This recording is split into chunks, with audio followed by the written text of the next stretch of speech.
Ilang months na po kayo nag-start mag-consistent mag-post bago kumita ng malaki po? Okay, so i-share ko sa inyo yung data ko January 1, 2026 hanggang January 22 ngayon. So, ito na yung kinita ko. So, meron akong estimated na 45,000 plus na commission. Okay, so actually, nung 2024, December pa ako nag-start mag-affiliate.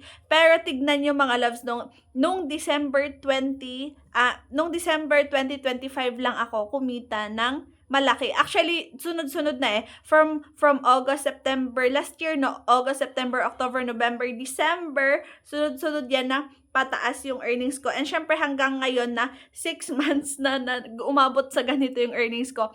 Kasi ang ano sa akin, ang kulang ko nung 2020, way back 2024 is kulang yung pagiging consistent ko. Parang 1 to 5 videos lang yung pinopost ko daily. Kulang yon. Actually, para kumita tayo ng malaki is kailangan marami tayong ma-post na quality videos araw-araw. So ngayon, makikita mo, kung magbabackread ka, loves, dito sa account ko sa TikTok is halos 10 pataas na ako. Or ngayon is 20 pataas. So, ngayong January is, kasi medyo pataas ng pataas yung earnings ko. Kaya, mas ginaganahan akong mag-apply, mag-post ng 20 videos a day.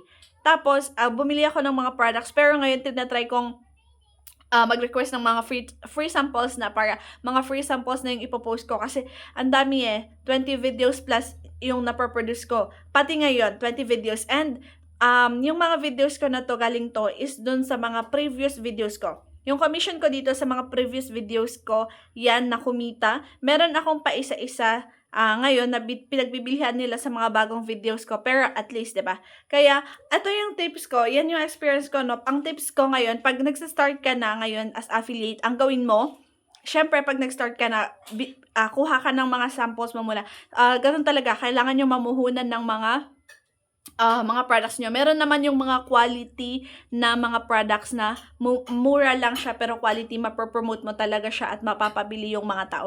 At tignan nyo yung mga viral, ayan, maraming mga viral, no? I-check nyo yung viral at pwede nyo sabayan yung mga products na yon and then i-promote nyo po ulit-ulit lang. Damihan nyo, no? So, kung hindi pa kaya ng 20 videos a day, sige, mag 10 videos a day ka. Pero talagang i-recommend ko sa inyo na 10 plus above videos a day para, pwede kayong kumita ng ganito kalaki. Pero kailangan everyday yun everyday. And ito, delay gratification siya ha. Kunwari ngayong January, nag-upload ka ng napakadaming videos.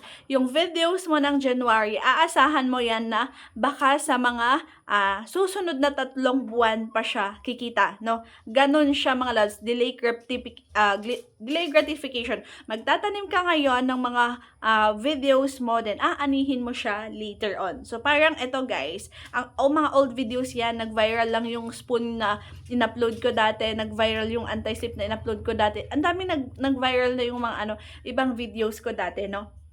Doon ako naganahan kasi everyday chine-check ko, ito pa rin yung binibili nila. So, ibig sabihin, yung mga old videos ko is parang lumalabas na siya sa mga FYP, ganon. So, yun lang yung masishare ko, no? And basta para kumita kayo ng malaki, kailangan, everyday consistent gising kayo, mag-video ka ng 20 videos a day. Or, yes, kaya nyo yan. Pero talagang mamumuhunan kayo. And pati sa cellphone na gagamitin ninyo, pag nagsisimula na kayo, talagang pagpuhunan yun, mamuhunan na kayo sa cellphone.